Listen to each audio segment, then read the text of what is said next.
नमस्कार, मैं रचना शर्मा चढ़ती कला टाइम टीवी देख रहे सभी दर्शकों का स्वागत करती हूं। आप देख रहे हैं उत्तर प्रदेश के समाचार।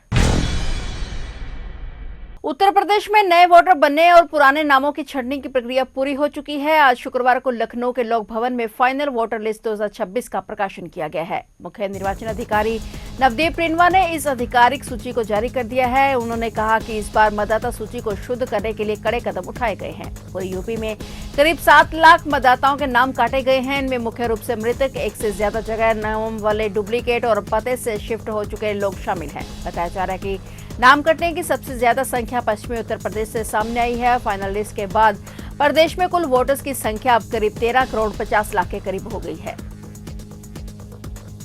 उत्तर प्रदेश के मुख्यमंत्री योगी आदित्यनाथ के निर्देश पर उप मुख्यमंत्री ब्रजेश पाठक और कृषि मंत्री सूर्य प्रताप शाही ने प्रदेश के आपदा प्रभावित जिलों का हवाई सर्वेक्षण कर स्थिति का जायजा लिया। सर्वे में बाराबंकी, अयोध्या, अम्बेडकर नगर, आजमगढ़, अमेठी, सुल्तानपुर, फतेहपुर, उन्नाव और लखनऊ समेत कई जनपद शामिल रहे। प्रदेश में हाल ही के दिनों में हुई असामयिक वर्षा, तेज हवाओं और चक्रवात से फसलों के नुकसान को देखते हुए सरकार ने त्वरित कार्रवाई शुरू की है। हवाई सर्वे के दौरान अधिकारियों को निर्देश दिए गए हैं कि प्रभावित क्षेत्रों का वास्तविक आंकलन कर जल्द से जल्द रिपोर्ट शासन को भेजी जाए, ताकि किसानों को शीघ्र राहत उपलब्ध कराई जा सके। उप मुख्यमंत्री और कृषि मंत्री ने स्पष्ट किया कि संकट की इस घड़ी में सरकार किसानों के साथ मजबूती से खड़ी है। उन्होंने कहा कि मुख्यमंत्री के निर्देशानुसार पीड़ित किसानों को आर्थिक सहायता सहित हर संभव मदद दी जाएगी। इसके लिए जिलों में विस्तृत सर्वेक्षण कराने और नुकसान का सही आंकलन सुनिश्चित करने के निर्देश जारी कर दिए गए हैं। सरकार ने साफ किया है कि सर्वे रिपोर्ट मिलते ही प्रभावित किसानों को राहत राशि उपलब्ध कराने की प्रक्रिया तेज कर दी जाएगी, ताकि अन्नदाताओं को किसी प्रकार की असुविधा न हो।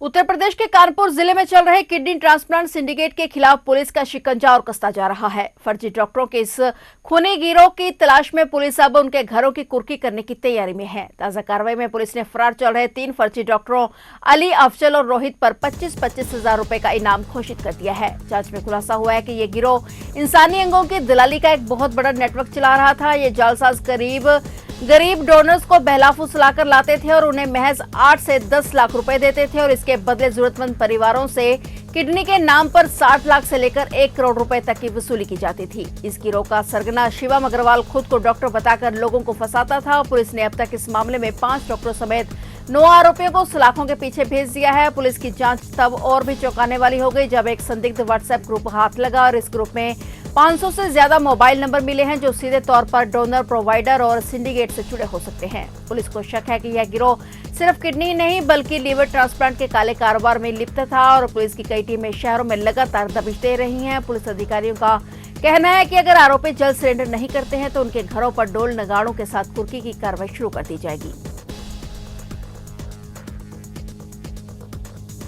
उत्तर प्रदेश के पंचायती राज मंत्री और सुहेलदेव भारतीय समाज पार्टी के राष्ट्रीय अध्यक्ष ओम प्रकाश राजभर ने कहा कि आजमगढ़ अब किसी एक का गढ़ नहीं रह गया है, बल्कि यह सभी जाति और धर्म के लोगों का साझा क्षेत्र बन चुका है। उन्होंने कहा कि पंचायत चुनाव का मामला न्यायालय में विचाराधीन है और अदालत के निर्णय के बाद ही सरकार चुनाव कराएगी। राजभर सिविल लाइन स्थित नेहरू हाल में आयोजित अल्पसंख्यक सम्मेलन को संबोधित कर रहे थे। इस दौरान उन्होंने समाजवादी पार्टी के राष्ट्रीय अध्यक्ष अखिलेश यादव पर निशाना साधते हुए कहा कि वे मुस्लिम समाज को गुमराह कर रहे हैं, जबकि भाजपा और सहयोगी दलों की सरकार में मुस्लिम समाज अधिक सुरक्षित है। उन्होंने कहा कि समाजवादी पार्टी की कई बार सरकार बनी लेकिन किसी मुसलमान को मुख्यमंत्री नहीं बनाया गया। यदि सपा वास्तव में मुस्लिम हितैषी है तो उसे पहले ही घोषित करना चाहिए कि सत्ता में आने पर मुस्लिम मुख्यमंत्री बनाया जाएगा। ओपी राजभर ने आरोप लगाया कि सपा केवल समाज को भ्रमित कर सत्ता हासिल करना चाहती है, लेकिन इस बार उनके मंसूबे सफल नहीं होंगे और भाजपा और सहयोगी दल प्रचंड बहुमत से सरकार बनाएंगे।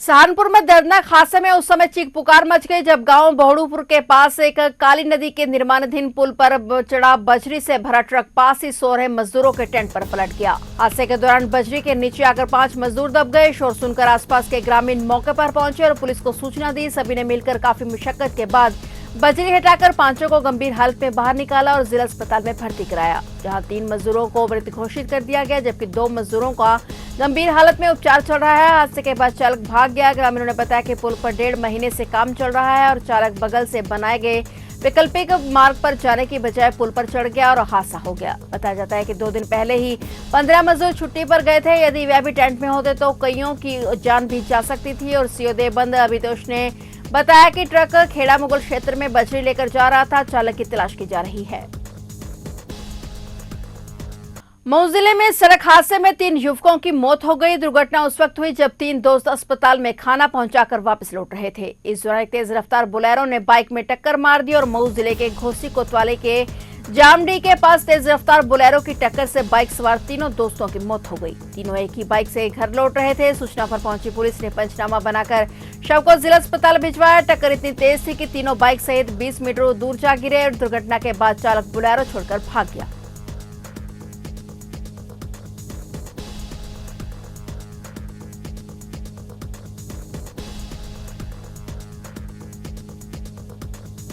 देवरिया जिले में कथित रूप से लंबे समय तक संबंध में रहने के बावजूद एक व्यक्ति द्वारा शादी करने से इनकार करने पर एक युवती ने पुलिस अधीक्षक यानी एसपी कार्यालय परिसर में जहरीला पदार्थ खा लिया। पुलिस सूत्रों ने यह जानकारी दी। सूत्रों के मुताबिक रामपुर कारखाना इलाके के एक युवक के साथ लंबे समय से संबंध में रह रही 23 वर्षीय युवती शादी की जिद कर रही थी, लेकिन वह व्यक्ति विवाह का वादा करने के बावजूद लगभग 1 साल से टाल मटोल कर रहा था। युवती का आरोप है कि पुलिस से कई शिकायतें करने के बावजूद कोई कार्रवाई नहीं की गई। एक बार फिर वह अपनी शिकायत लेकर जब एसपी कार्यालय पहुंची और परिसर में ही कीटनाशक पी लिया तो सूत्रों के मुताबिक युवती की हालत बिगड़ने पर पुलिस कर्मियों ने उसे अस्पताल पहुंचाया, जहां उसका इलाज चल रहा है। डॉक्टरों ने कहा कि वह खतरे से बाहर है। रामपुर कारखाना के थाना प्रभारी अश्विन कुमार ने कहा कि युवती के पिता ने आरोप लगाया है कि आरोपी ने उसे शादी के बहाने रिश्ते में फंसाया और बाद में विवाह करने से इनकार कर दिया। थाना प्रभारी ने कहा कि मामले में कानूनी कार्रवाई चल रही है।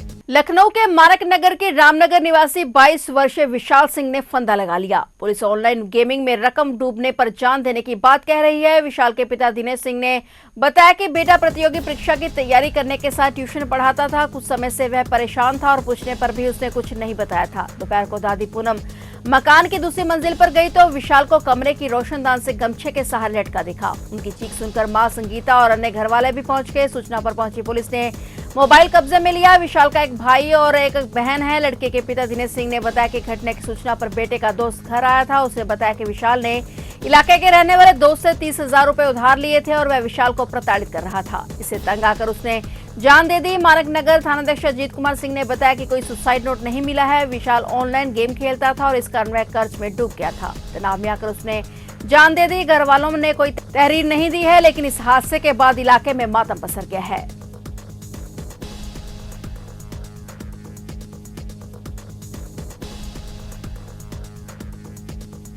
फिलहाल उत्तर प्रदेश के समाचारों में इतना ही। और नए समाचारों के साथ फिर से हाजिर होंगे। तब तक के लिए देखते रहिए चढ़ती कला टाइम टीवी।